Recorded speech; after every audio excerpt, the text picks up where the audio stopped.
Now, season 2 was kind of a tough season for you guys, the Complexity LA franchise. It was a horrific season. There were some rumors flying around that you might even be retiring, giving up your GM spot. Did the CGS almost beat you? I want to be careful here because there's so many good people involved with the CGS, from the producers to the higher ups that dreamt up the CGS. They really did give a damn, and they really are great people. So I don't want to disparage them in any way, but on a certain level, CGS was kind of sapping my passion and love for gaming, to be honest with you. I really appreciated what we were trying to accomplish at the CGS. It's just many facets of the CGS were not how I envisioned. Our pro gaming league that brought gaming to the mainstream weren't right, in my opinion, and they weren't being executed properly, in my opinion. And I thought that the loud, boisterous opposition to CGS had some very valid points, and trust me, I brought those points up in meeting after meeting, as did many others, not just me. But it was sapping some of my passion for gaming. I learned a long time ago that sometimes what you look at as some of the worst things in your life, and this just sucks, can actually turn out to really be good for you. And I'm a Christian, and I say my prayers, and I believe that if you follow the rules in the good book, and you try to do the right thing, you say your prayers, good things are going to happen to you. Bad things too, but good things. And ironically, the fall of CGS has done nothing but reinstill the passion that was kind of waning. On some levels, it was just too boxed, it was too commercial, it was too phony. And I like being in the dirt, I like being in the grass. So the fall of CGS actually, lit a fire under me, and I'm very excited. I don't know that I've ever been more passionate about gaming. I've got two of the best partners you could ever ask for. Great players, great staff. The sky is the limit. We've got Creative on board, who is just the most amazing partner I've ever worked with in any industry. They're truly interested in gaming. Most companies say they're interested in gaming because they want your damn money.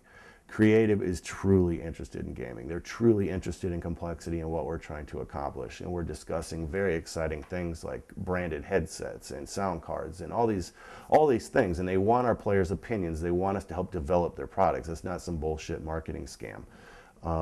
So having Creative on board and our other sponsors has really just re-energized me and rejuvenated me, and I can't wait. Even though the economy's in the dumps and we're fighting an uphill battle, I think Complexity is going to be one of the leaders in the industry that keeps esports alive during this challenging time.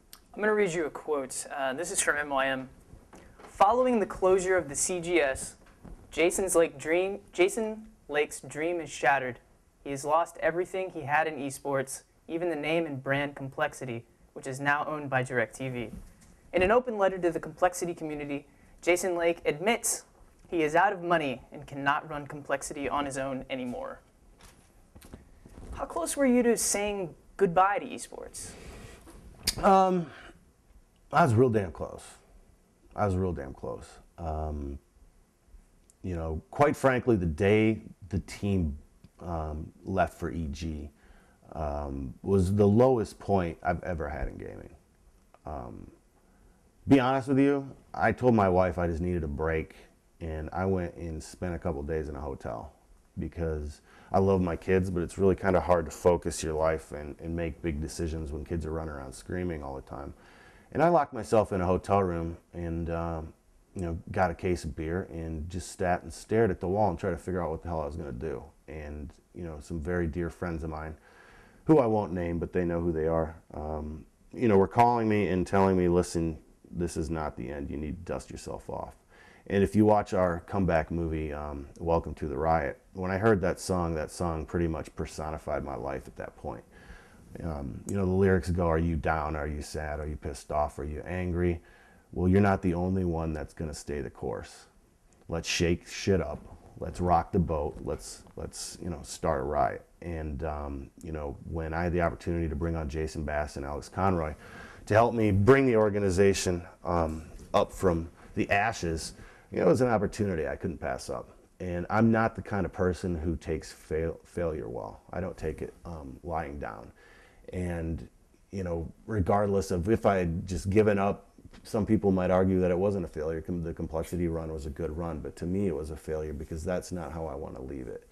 And I immediately started negotiations to get the brand back, got the website under development, got all our legal structure and corporate structure, sponsorship searches kicked off. And I like to grin. A lot of people still come into complexity today. There's 350 people in the IRC channel, and they say, I thought complexity was dead. And I just say, rumors of our death were greatly exaggerated. So now you're in a situation similar to back in 2004. It's great. You've got a new team and an almost impossible road ahead.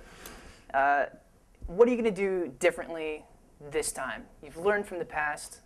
What's the biggest thing we're going to do differently this time, and it's really the number one reason I asked Alex and Jason to come on with me, is we are going to try to create a new type of gaming organization on the business side. The business side being, I want us to generate enough revenue to survive without sponsorship money.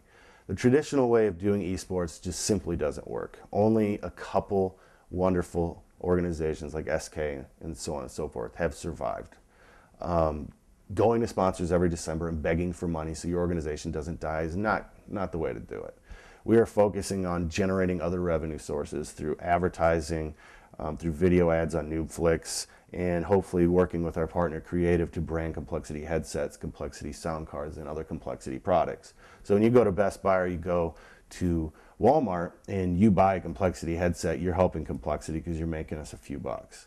And if that's sold, the products are sold on a global basis, all of a sudden we've got a decent amount of revenue coming in. And no longer are we solely reliant on our sponsor partners. Whereas if a guy gets fired or there's a bad economy, all of a sudden we're desperate and shaking in our boots every December. I'm tired of it, I'm over it. The sponsorship model by itself doesn't work.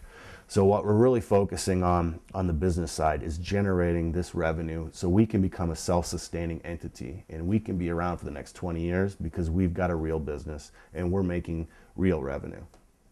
So you would say that the future for Complexity is self-sustainability? Yes, absolutely. On the gaming side, we're going to keep doing what we do well. We're going to find young gamers and hot games, and we're going to win championships. None of that's going to change. But just for the longevity of the organization, for the stability of the organization, we need to find other ways to pay the bills, and that's what we're doing right now. And that's one of the reasons I'm so excited about Creative being a partner and supporting us as strongly as they have. The deal that they have given us is sensational, especially considering the economy and sponsors are backing out of esports left and right. Creative came in like a knight on a white horse and saved our ass. I make no qualms about it. Without Creative, we would still be stuck. And not only are we not stuck, we're going to be bringing out some really exciting things to the community. And I think we're going to do our share to re-energize North American gaming and global gaming. I'm very excited about the future Complexity, and I think we have a lot of great things in store for our fans.